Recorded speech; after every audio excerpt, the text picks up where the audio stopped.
Hello everyone, आज हम पढ़ेंगे पॉलिनोमियल। पॉलिनोमियल का नाम सुनते ही सबसे पहले माइंड में आता है यार ये कोई कार्टून कैरेक्टर है, कोई मॉन्स्टर है, कोई फॉरेन लैंग्वेज है या फिर ट्वेल्थ का कोई कॉम्प्लिकेटेड सा टॉपिक है। आखिर ये है क्या?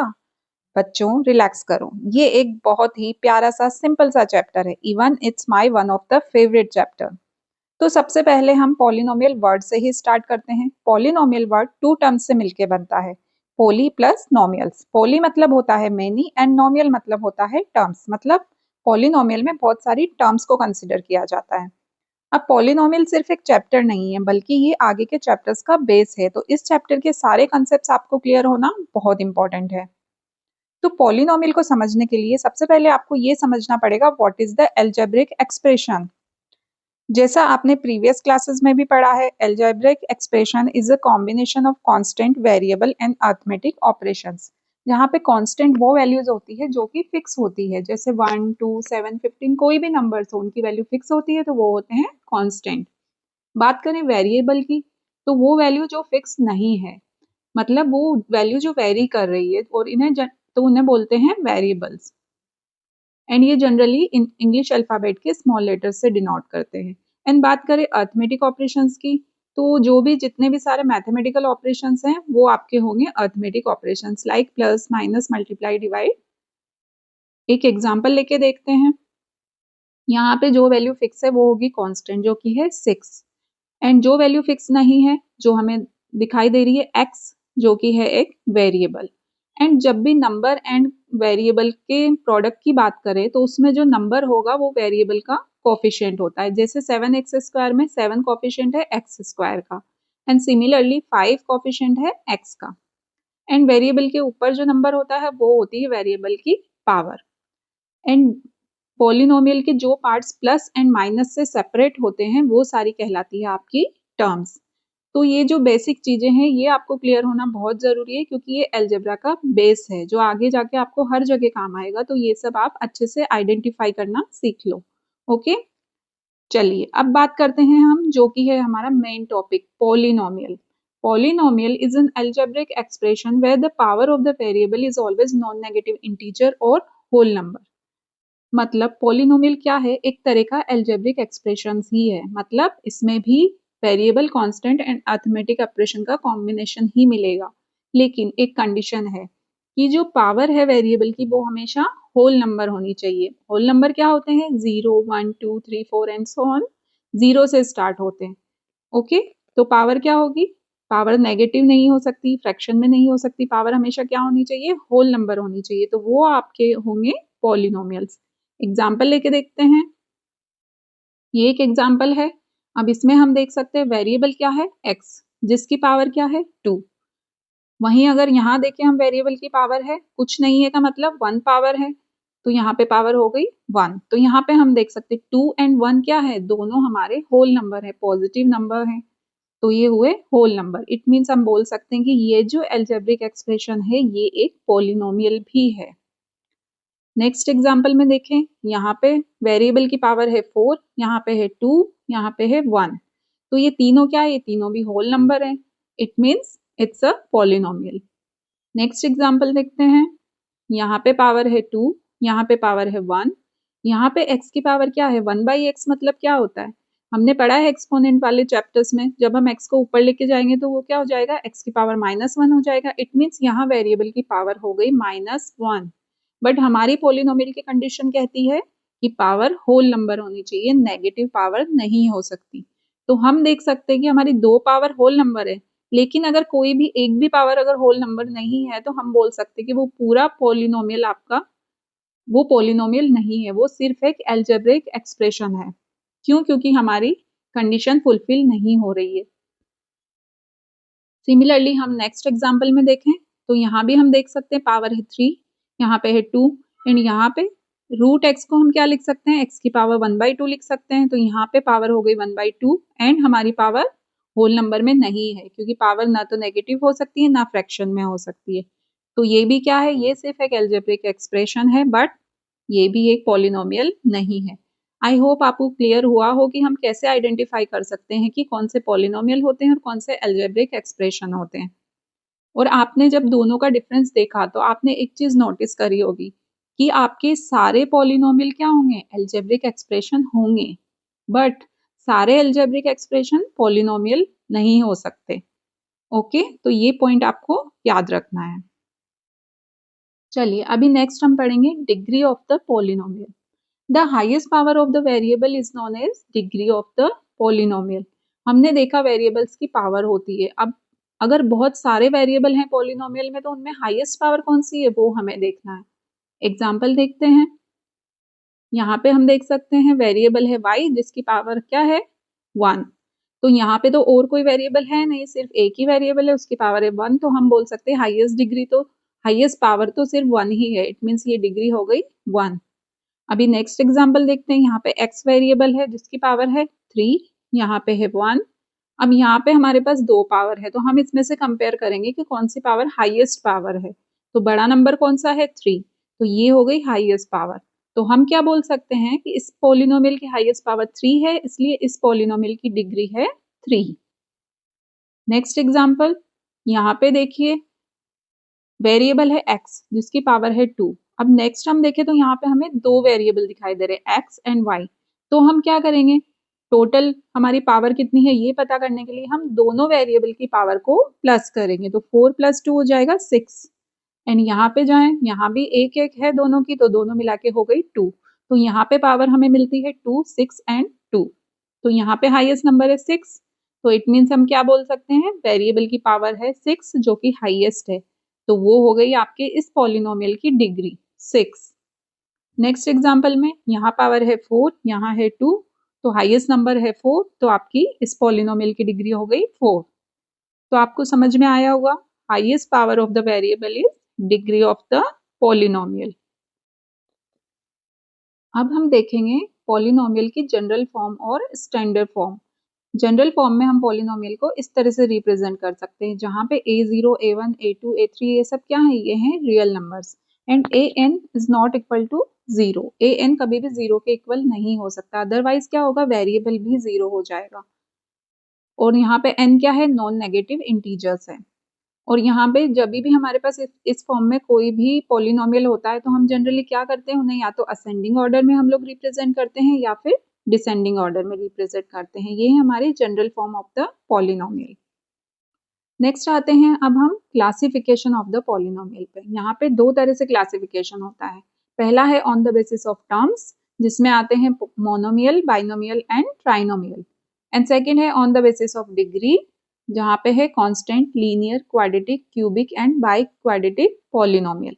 तो सबसे पहले हम देखते हैं on the basis of terms. तो यहाँ पे पहला आता है मोनोमियल। मोनोमियल वो पॉलिनोमियल होते हैं जिनमें सिंगल टर्म होती है। For example 5x²। अब यहाँ पे हम देख सकते हैं, हमने अभी पढ़ा था टर्म्स क्या होती है। टर्म वो पॉलिनोमियल का वो नॉन जीरो पार्ट होते हैं जो प्लस एंड माइनस से सेपरेट होते हैं, पर यहाँ पे हम देख सकते हैं इस पॉलिनोमियल में कोई प्लस नहीं है, कोई माइनस नहीं है, तो ये है एक सिंगल टर्म। इट मीन्स हम बोल सकते हैं ये है एक मोनोमियल। सिमिलरली 18y⁵, यहाँ पे भी कोई प्लस माइनस नहीं है, सिंगल टर्म है। 9x, यहाँ पे भी सिंगल टर्म है। तो ये सब क्या है, ये सब है मोनोमियल। सिमिलरली बाइनोमियल की बात करें तो बाइनोमियल वो होते हैं जिसमें टू टर्म्स होती है। फॉर एग्जाम्पल 2x² + 3x, यहाँ पे प्लस है तो यहाँ पे हमें दो टर्म दिखाई दे रही है, 2x² एंड 3x। तो दो टर्म्स है, इट मीन्स ये एक बाइनोमियल है। 8x³ - 3, यहाँ पे भी माइनस से सेपरेट हो रही है दो टर्म्स, तो ये दो टर्म्स है, तो this is binomial. And similarly trinomial की बात करें तो वो पॉलिनोमियल जिनमें 3 टर्म्स होती है। फॉर एग्जाम्पल 3x² - 8x + 5, यहाँ पे दो साइन हम देख सकते हैं, तो 3 पार्ट यहाँ पे सेपरेट हो रहे हैं, इट मीन्स इसमें 3 टर्म्स है, तो ये है एक ट्राइनोमियल। सिमिलरली विद दिस, यहाँ पे भी है 3 टर्म्स, तो ये हुए trinomial. And what about if the terms are more than 3, अगर 3 से भी ज्यादा टर्म्स हुई तो उसे हम क्या बोलेंगे, उसे हम सिंपली पॉलिनोमियल ही बोलेंगे। Okay, now come to the next classification on the basis of degree. इसमें पहला आता है कांस्टेंट पॉलिनोमियल। कांस्टेंट पॉलिनोमियल वो पॉलिनोमियल होते हैं जहां पे डिग्री होती है 0। डिग्री 0 मतलब वेरिएबल की पावर जो होगी, हाईएस्ट पावर वो क्या होनी चाहिए, 0 होनी चाहिए। फॉर एग्जाम्पल 2, 3, 12, 20, अब आप बोलेंगे मैम यहाँ पे तो वेरिएबल है ही नहीं, तो हम डिग्री कैसे देखेंगे? तो बच्चों हम 2 को लिख सकते हैं 2x⁻0। क्यों? क्योंकि हमने एक्सपोनेंट के चैप्टर में पढ़ा था, जब भी किसी की पावर 0 होती है वो 1 के इक्वल हो जाता है, तो हम 2 को लिख सकते हैं 2 इंटू एक्स की पावर 0। सिमिलरली हम 3 को लिख सकते हैं 3 इंटू एक्स की पावर 0। 12 को लिख सकते हैं 12 इंटू एक्स की पावर 0 एंड 20 इंटू एक्स की पावर 0। तो हम इन्हें अगर एज अ पॉलिनोमियल लिखें तो हम बोल सकते हैं यहाँ पे डिग्री होगी 0। And what about 0? अगर हम 0 नंबर की बात करें, क्योंकि वो भी तो एक नंबर है, तो हम क्या बोल सकते हैं, क्या ये कांस्टेंट पॉलिनोमियल है? The answer is no. वो क्यों? क्योंकि मैं 0 को 0 के साथ में x की पावर 0 लिख सकती हूँ। दिस इज ट्रू, इसकी वैल्यू तब भी 0 रहेगी, लेकिन मैं 0 के साथ x की पावर 1 भी लिख सकती हूँ, तब भी वैल्यू तो 0 ही रहेगी। मैं कुछ भी लिखूं, किसी भी नंबर के साथ कुछ भी लिखूं, 0 के साथ अगर मैं x की पावर 10 लगाऊं, 0 के साथ x की पावर 50 लगाऊं, तो भी मुझे क्या मिलेगा? मुझे 0 ही मिलेगा। तो हम ये कैसे बोल सकते हैं कि x की पावर हम सिर्फ 0 ही लगा सकते हैं? Of course not. तो इसलिए हम क्या बोल सकते हैं कि 0 एक ऐसा नंबर है जिसकी डिग्री डिफाइन नहीं है। ओके, यहाँ पे डिग्री कुछ भी हो सकती है, तो हम क्या बोल सकते हैं, 0 की डिग्री डिफाइन नहीं हो सकती, एंड इसे एक अलग से नाम दे दिया है जो है 0 पॉलिनोमियल। तो हम बोल सकते हैं आपके जितने भी नंबर्स हैं वो सब क्या हैं, वो कांस्टेंट पॉलिनोमियल में आते हैं, बट 0 की अगर बात करें तो वो एक 0 पॉलिनोमियल है। Hope this is clear. Now come to the linear polynomial. अब जहां हमने देखा कांस्टेंट पॉलिनोमियल में डिग्री होती है 0 एंड लीनियर पॉलिनोमियल में डिग्री होती है 1। एग्जाम्पल x+2, यहाँ वेरिएबल की हाईएस्ट पावर क्या है, 1 है, तो यहाँ डिग्री हो गई 1, तो this is linear polynomial. And same 3y-5, this is linear polynomial. And इसके स्टैंडर्ड फॉर्म को हम लिख सकते हैं px is equal to ax plus b। यहाँ पे a एंड b क्या है, रियल नंबर्स हैं, and a is not equal to 0। ये कंडीशन भी आपको याद रखनी जरूरी है कि ax प्लस b की फॉर्म में तो हम लिखते हैं, बट a क्या होना चाहिए, a कभी भी 0 के इक्वल नहीं हो सकता। वो क्यों नहीं हो सकता? क्योंकि अगर a की वैल्यू 0 हो गई तो आपका वेरिएबल तो 0 हो जाएगा, तो फिर हमारी डिग्री तो 1 हो नहीं पाएगी, तो हम उसे लीनियर पॉलिनोमियल कैसे बोलेंगे फिर? तो लीनियर पॉलिनोमियल की जो स्टैंडर्ड फॉर्म है उसमें जरूरी है कि a is not equal to 0। Now quadratic polynomial, quadratic polynomial में डिग्री होगी 2। फॉर एग्जाम्पल 2x² प्लस 3, यहाँ पे डिग्री है 2। And second 5x² plus 2x plus 19, यहाँ पे भी है डिग्री 2। तो ये सब क्या है, ये क्वाड्रेटिक पॉलिनोमियल है। अब इसमें टर्म्स कितनी भी हो सकती है, क्योंकि हम क्या बात कर रहे हैं, हम क्लासिफिकेशन कर रहे हैं अकॉर्डिंग टू डिग्री, तो यहाँ पे टर्म्स कितनी भी हो, हमें सिर्फ क्या देखना है, डिग्री देखना है हमें। जिनकी डिग्री 2 होगी वो सब क्या होंगे, quadratic polynomial. And standard form होगी ax² plus bx plus c, where a is not equal to 0. Similarly, now cubic polynomial, यहाँ पे डिग्री होगी 3। एग्जाम्पल 8x³, यहाँ पे डिग्री 3 है, ये है cubic polynomial. 2x³ plus 6x-1, यहाँ भी डिग्री 3 है। 6 - x³, यहाँ भी डिग्री 3 है। तो ये सब हो जाएंगे cubic polynomial, and standard form हो जाएगी ax³ plus bx² plus cx plus d, and a is not equal to 0। Next आता है बाई क्वाड्रेटिक पॉलिनोमियल, यहाँ पे डिग्री होती है 4, जिसके एग्जाम्पल हैं ये, यहाँ पे डिग्री है 4, यहाँ पे डिग्री है 4। तो these are bi quadratic polynomial, and standard form होती है आपकी कुछ इस तरह से, where a is not equal to 0। तो स्टैंडर्ड फॉर्म है, आप एक बार देख के रखो और याद रखो। And what about if the degree is more than 4? अगर 4 से ज्यादा डिग्री हुई तो सिंपली हम उन्हें पॉलिनोमियल ही बोलेंगे। अब बात करते हैं value of the polynomial. Value of the polynomial is the result we get when we substitute a number for the variable in polynomial and then simplify it. क्या बोलना चाह रहे हैं, हमारे पास पॉलिनोमियल में क्या होता है, वेरिएबल होता है जिसकी वैल्यू हमें नहीं पता होती। तो अगर उस वेरिएबल की वैल्यू हम कुछ प्लेस कर दें, न्यूमेरिकल वैल्यू, एंड देन उसे सिंप्लीफाई करें, तो वेरिएबल की वैल्यू हमारे पास आ गई, तो हमें एक रिजल्ट मिलेगा जो कि न्यूमेरिकल नंबर में होगा। तो वो जो नंबर हमें मिलेगा रिजल्ट, वो आपका हो जाएगा value of the polynomial. Example से समझते हैं। यहाँ पे एक पॉलिनोमियल है आपके पास, बोला है इसका वैल्यू फाइंड आउट करो 8x इज इक्वल टू 2। तो हम क्या करेंगे, यहाँ पे सब क्वांटिटी हमें पता है, सिर्फ एक x अननोन है। अगर वो x भी मुझे मिल गया जो कि है 2, तो मैं प्लेस कर सकती हूँ। तो हम यहाँ पे अगर प्लेस करते हैं तो हमें क्या मिलता है, P2 इज इक्वल टू 4 2 की पावर 2 माइनस 3 इंटू 2 प्लस 1। हम इसे सिंप्लीफाई करेंगे तो हमें मिलेगा 16 minus 6 plus 1 is equal to 11। यहाँ पे एक अननोन क्वांटिटी थी, उसकी वैल्यू हमने प्लेस की तो हमें एक और न्यूमेरिकल वैल्यू मिल गई जो कि है 11। तो ये हमारा क्या हो गया, ये हो गया वैल्यू ऑफ द पॉलिनोमियल। तो simply value of the polynomial कैसे निकालना है, आपको अननोन जो वेरिएबल है आपके पास उसकी वैल्यू अगर आप प्लेस कर देंगे तो आपको मिल जाएगा value of the polynomial. Next, zero of polynomial, the value of variable for which the value of polynomial becomes zero is called zero और root of the polynomial। Zero को हम लोग रूट भी बोलते हैं पॉलिनोमियल का। और ये क्या होता है, जैसे अभी हमने देखा वैल्यू ऑफ पॉलिनोमियल हम कैसे निकालते हैं, x की वैल्यू प्लेस करी तो हमें क्या मिला, वैल्यू ऑफ द पॉलिनोमियल मिला।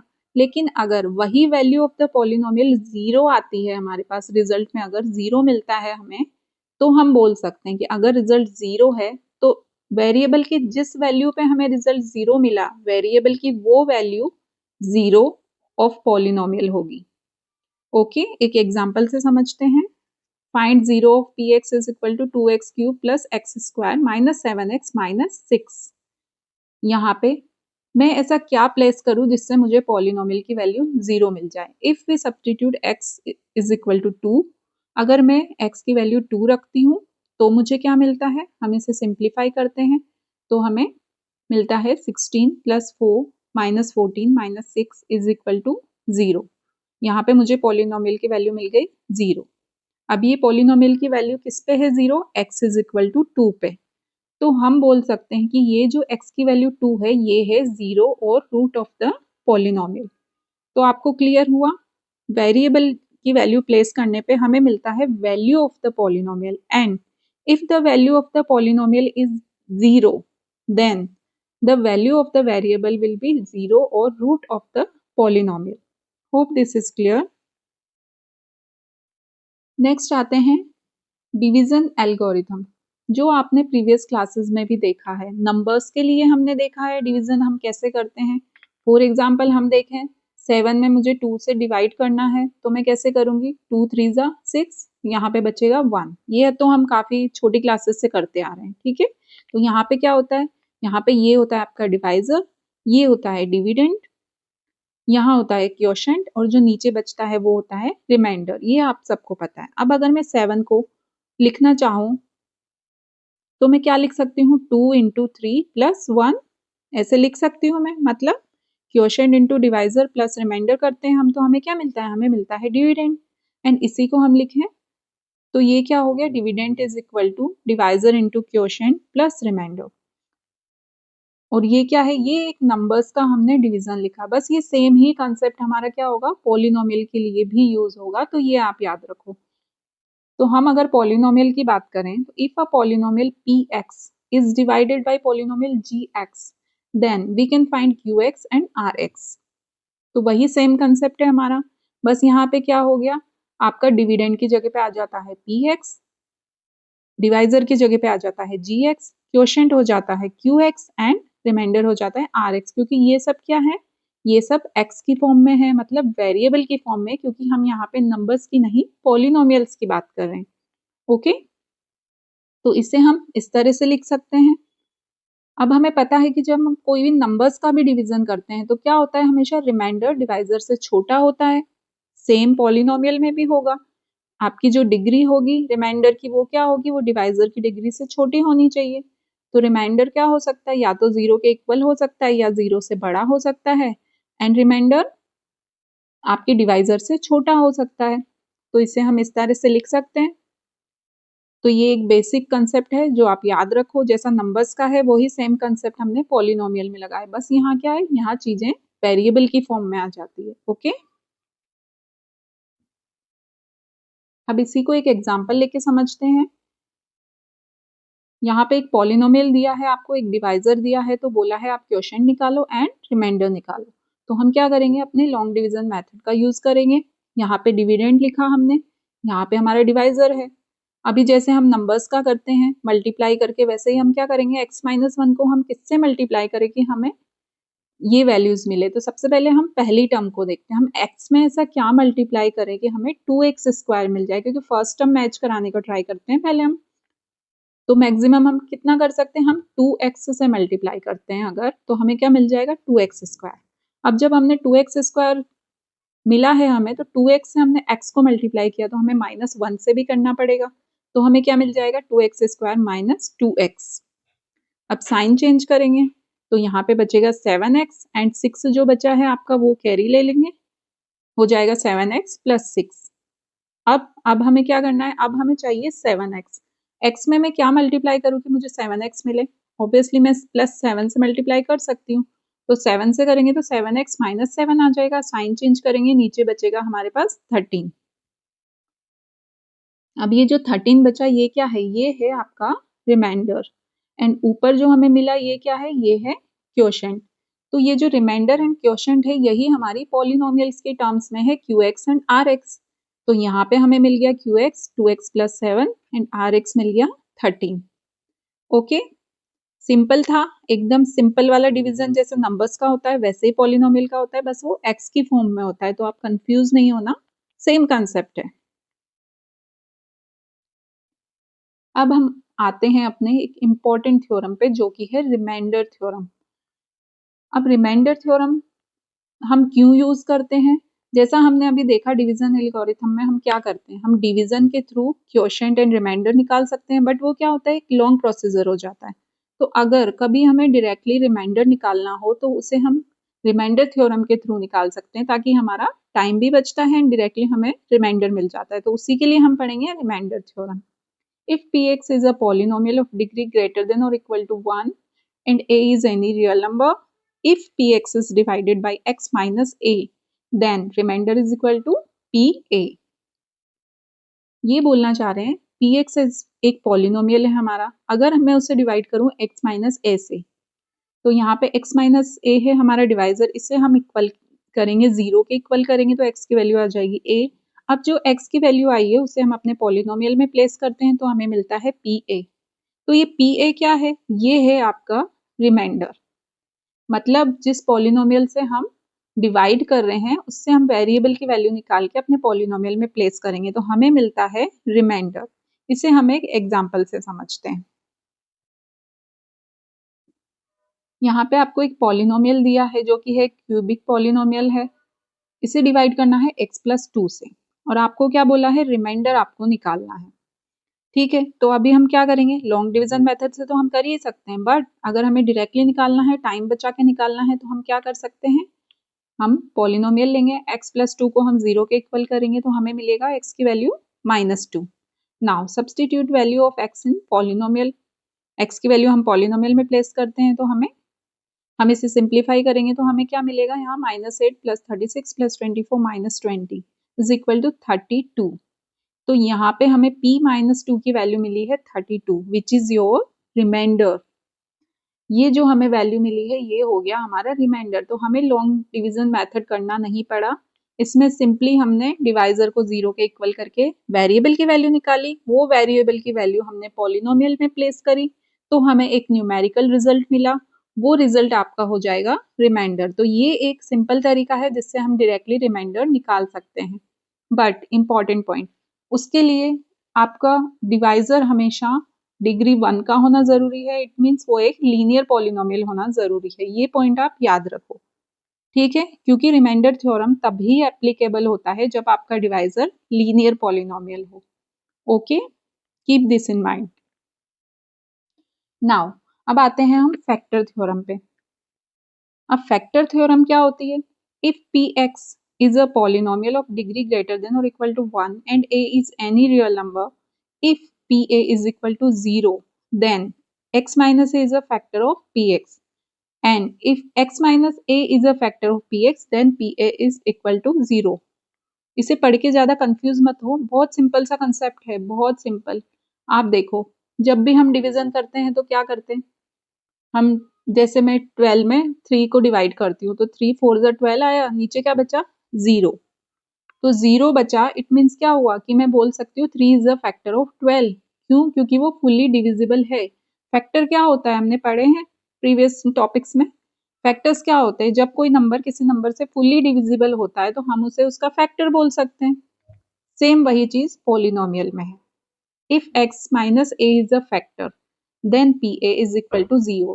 पी ए क्या है? रिमाइंडर है। तो वो बोलना चाह रहे कि अगर आपका डिवाइजर फैक्टर है तो फिर क्या होगा? रिमाइंडर 0 होगा। And if reminder is 0 it means जो आपका डिवाइजर है वो क्या है? वो है ए फैक्टर, पॉलिनोमियल का फैक्टर। ओके, तो बहुत सिंपल सा कंसेप्ट है। आप नंबर्स का करके देखो एक बार तो आपको समझ में आएगा कि फैक्टर्स क्या होता है। सिंपली फैक्टर यही होता है, जब हमें रिमाइंडर 0 मिल रहा है तो वो नंबर हमारा फैक्टर हो जाता है। एंड अगर हमें बोला जा रहा है कि ये एक फैक्टर है, इट मीन्स हमें रिमाइंडर 0 मिलेगा। This is the factor theorem. Hope this is clear. इसी को हम एक एग्जाम्पल से समझते हैं ताकि आपको और क्लियर हो जाएगा। यहाँ पे एक पॉलिनोमियल दिया है। अब x प्लस 2 है, x प्लस 2 को हम क्या करेंगे? 0 के इक्वल करके x की वैल्यू निकालेंगे।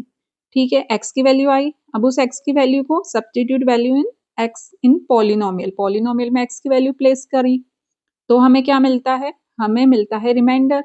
अब ये रिमाइंडर जो कि हमें मिला है 0, तो हम बोल सकते हैं कि अगर रिमाइंडर है 0 it means x plus 2 is a factor. Okay, now ये हमारे आज के वीडियो के सारे टॉपिक्स है जो हमने कवर किए हैं। ठीक है, आई होप आपको ये सारे टॉपिक्स में कोई कंफ्यूजन नहीं हो, आपको सब समझ में आया हो अच्छे से। एंड फिर भी अगर कहीं से किसी भी टॉपिक से रिलेटेड कोई भी डाउट हो आपको तो आप उसे कमेंट बॉक्स में जाके लिख सकते हैं। मैं नेक्स्ट वीडियो में आपकी डाउट्स क्लियर करने की पूरी कोशिश करूंगी। ओके, एंड अगर आपको पूरा चैप्टर अच्छे से समझ में आ गया है तब भी आप मुझे कमेंट में ज़रूर बताइए। ठीक है, एंड अगर आपको ये वीडियो अच्छा लगा हो तो please like and subscribe for more videos. Okay, thank you.